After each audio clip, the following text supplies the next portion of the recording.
ఈ రోజు నుంచి ధనుర్మాసం ప్రారంభమవుతోంది.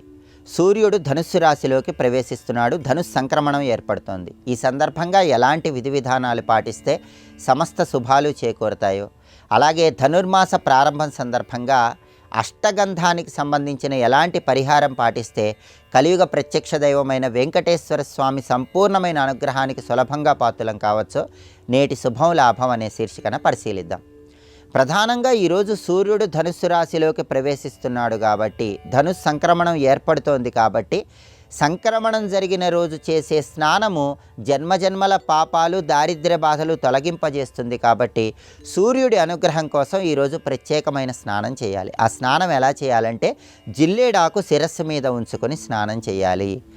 ఎరుపు రంగు పుష్పాలు స్నానం చేసే నీళ్లలో కలుపుకొని ఆ నీటితో స్నానం చేయాలి. ఇలా చేస్తే ఇది సూర్యుడికి ప్రీతికరమైన స్నానం అవుతుంది. ధనుస్ సంక్రమణం సందర్భంగా ఈ స్నానం సూర్య భగవానుడి అనుగ్రహాన్ని కలిగింపజేసి వృత్తిపరంగా మంచి పురోభివృద్ధిని సాధించడానికి దోహదపడుతుంది.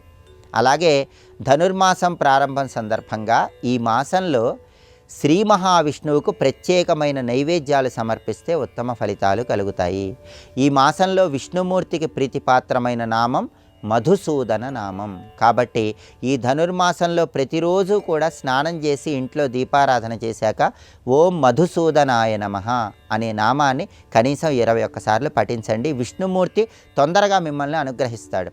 అలాగే ధనుర్మాసంలో మొదటి 15 రోజులు విష్ణుమూర్తికి చక్కెర పొంగల్ నైవేద్యాన్ని, తర్వాత 15 రోజులు దధ్యోజన నైవేద్యాన్ని సమర్పించడం ద్వారా విష్ణు కృపకు సులభంగా పాత్రలు కావచ్చు. ఈ మాసంలో స్నానం చేసేటప్పుడు తులసి కోటలో ఉన్న మట్టి కొద్దిగా తీసుకొని శరీరానికి రాసుకొని స్నానం చేస్తే ఉత్తమ ఫలితాలు కలుగుతాయి. అలాగే ఈ మాసంలో శంఖ జలాలతో విష్ణువుకు అభిషేకం చేస్తే కూడా విష్ణుమూర్తి కృపకు ప్రతి ఒక్కరూ సులభంగా పాత్రలు కావచ్చు.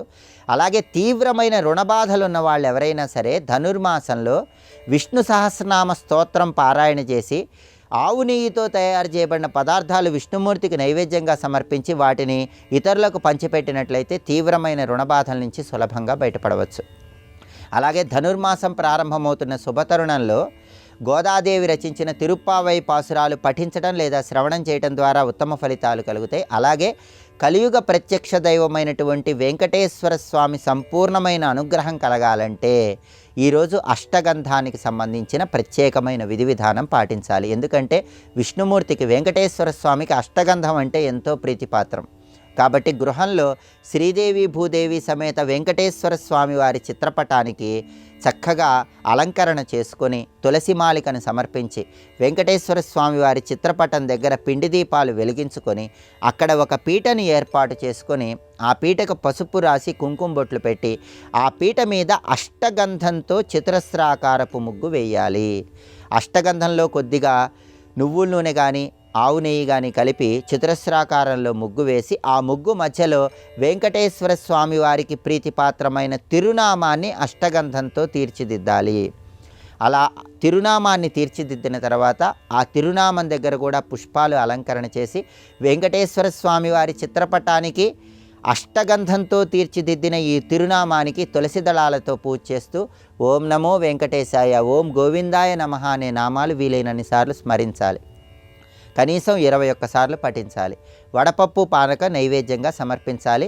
పచ్చకర్పూరంతో హారతి ఇవ్వాలి. ఇలా చేస్తే కలియుగ ప్రత్యక్ష దైవమైనటువంటి వెంకటేశ్వర స్వామి వారి సంపూర్ణమైన అనుగ్రహం కలిగి సమస్త శుభాలను సిద్ధింపజేసుకోవచ్చు. కాబట్టి ధనుర్మాస ప్రారంభం, ధనుస్ సంక్రమణం జరుగుతున్న రోజు ఈ విధి విధానాలు పాటించండి. సమస్త శుభాలను సిద్ధింపజేసుకోండి.